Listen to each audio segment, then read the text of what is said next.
Hello everyone, and welcome to Program Your Life. What happens when I say the word change? Do you get nervous? Do you get excited? Do you have different thoughts?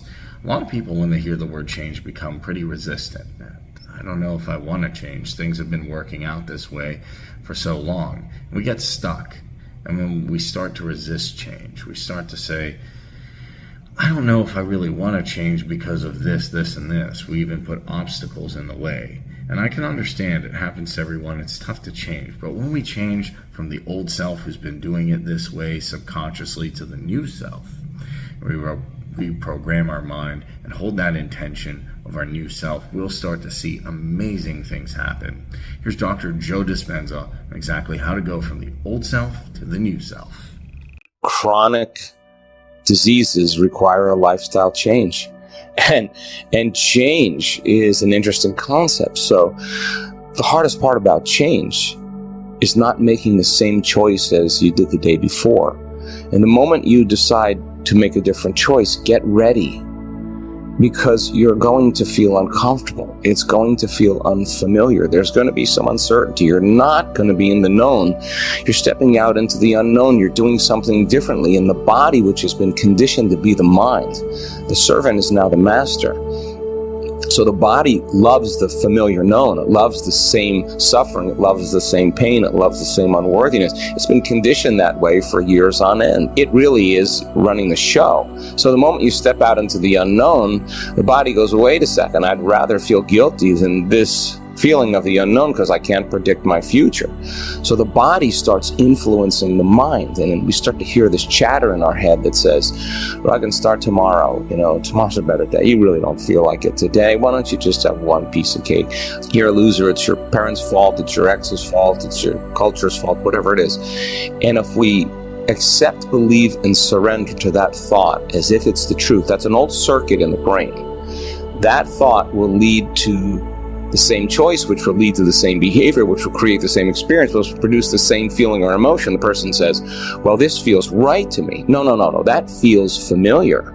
Crossing the river of change, going from the old self to the new self, there is a neurological, a biological, a hormonal, a genetic death of the old self. There's pruning going on. There's inhibition going on. We're no longer releasing the same stress hormones that give us the arousal. And so if there's three types of stress: physical, chemical, and emotional. Physical stress being trauma, injuries, accidents, falls. Chemical stress, viruses, bacteria, pesticides, pollutants, toxins, hangovers, whatever. Emotional stress, that's the big one. That's family tragedies, second mortgages, single parenting, 401ks, whatever it is.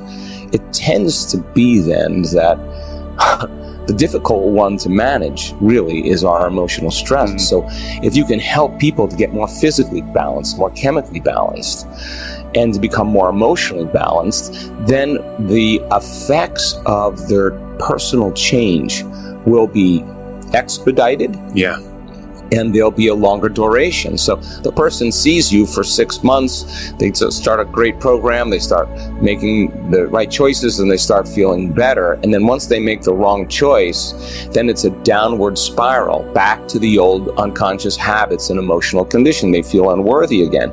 And they return back to your clinic, or they return back to your consultation, and they come back with the same exact conditions. And the simple solution is, because you return back to the same personality, and you're feeling the same emotions, and your body's back to believing it's in the same environmental condition. So if your personality creates your personal reality, and I believe that, and your personality is made up of how you think, how you act, and how you feel, then the present personality who's listening to this podcast has created the present personal reality called their life. Not your ex, not your parents, not your boss. You create your life.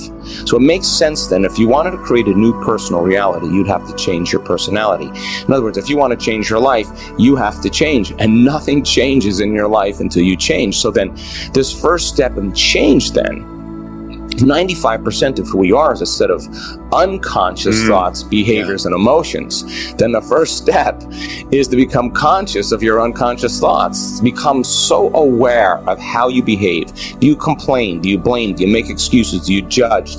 Are you aggressive? And then look at the emotions. What is this emotion I'm feeling? Wow, this is guilt. This is sadness. This is victimization. This is unhappiness. Name it, so now you're so conscious of it that you don't go unconscious and return back to the same self. And how many times do we have to forget until we stop forgetting and start remembering? That's the moment of change. Yeah, one of the exciting things that's happening right now is I'm coming to the realization that this is a time in history where it's not enough to know. Welcome back, everyone. So, as you can see, it's tough to change. Even if it's something like feeling a disease, we're used to that. We're saying, oh, hey, I feel sick, my friends around me feel sick, and you reinforce that. It's tough to change that because we're stuck in the old ways. But when we reprogram our subconscious mind and allow ourselves to hold the intention of the future, then we're able to actually make real change from the old self to the new self. This is a time in history to know how. And my interest is to take information that's based on science. And I think science is the contemporary language of mysticism. I think it's science that demystifies the mystical.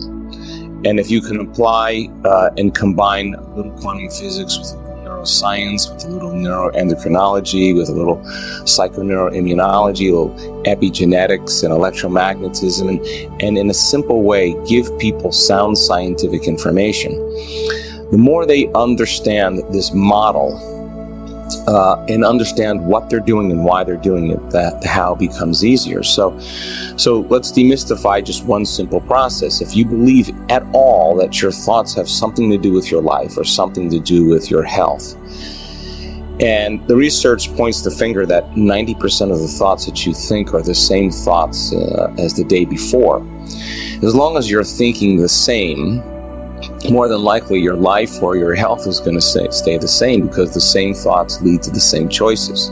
The same choices lead to the same behaviors. The same behaviors create the same experiences. And the same experiences produce the exact same emotions. And those same emotions influence our very same thoughts. And our biology, our neurocircuitry, our neurochemistry, our hormones, our gene expression stays the same because we're the same. And the principle is nothing changes in our life until we change.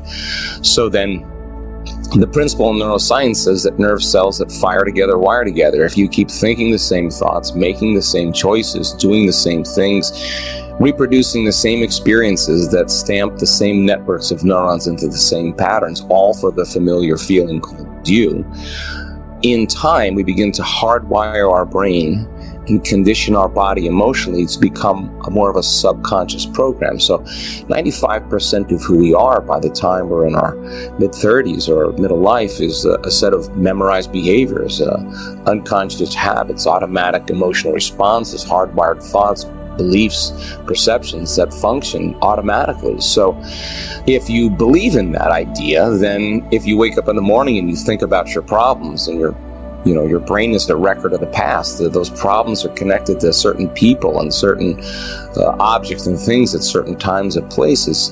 The moment you start thinking about your problems, really much you're remembering your past. And every one of those problems has an emotion associated with it. So the moment we feel unhappy, the moment we feel anxiety, the moment we feel unworthy, now our body's in the past. So thoughts become the language of the brain and feelings become the language of our body. And how we think and how we feel is our state of being. But it only takes a thought and a feeling, an image and an emotion, a stimulus and a response, and you're starting the conditioning process, and you're conditioning your body emotionally into the known, into the past. You do that enough times, the body's so objective that it doesn't know the difference between the real life experience that's creating that emotion and the emotion that person's fabricating by thought alone. The body's believing it's living in the same past experience 24 hours a day, 7 days a week, 365 days a year. Welcome back, everyone. I love that video from Dr. Joe Dispenza. And really what it comes down to in a lot of his videos is turning off everything, disconnecting, holding in that intention of the future, reprogramming our subconscious mind, and allowing ourselves to just hold the state. Sit there and embrace the state of our new self. It's tough to really fathom that we can move past sometimes from our old self because we've been in this state for so long. Sometimes we get so used to feeling lack or dis-ease or whatever it is, or issues in relationships, but you can make the shift from old to new. You just have to embrace the word change, actually go through and hold that state that you want. So I hope this was helpful. If it was, make sure to subscribe, and I'll catch you in the next video.